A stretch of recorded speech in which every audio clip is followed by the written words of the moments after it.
recently I was thinking back about a segmented pen.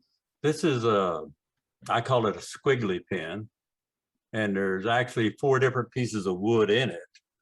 And I don't know how many of y'all have made your own pen blanks, but this starts out by you getting 2 pieces of wood, put it on your bandsaw, and do the squiggly thing, and then put a veneer in between, change places with it, and put a veneer in between it. And you do 4 of these so that you can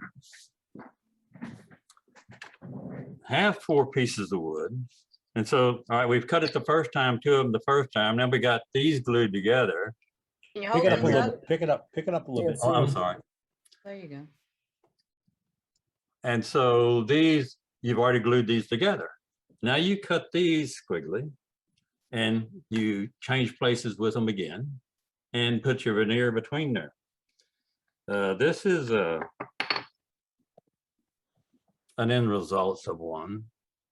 And well, you can't tell much about it. Let's see. This has got a black and white veneer in Okay. it. And so this is ready to turn. Ronnie, you're going to get the first 10 I do. How about that, Ronnie? I'm trying to unmute myself. Thank you very much, Waukeene. Nice job. And so it's just something I wanted to go back to and redo and maybe even pass on. And there's one segmented pen I do, 144 pieces in it, counting the veneer, every little veneer and everything in it. I hope to have that done by next Wednesday night.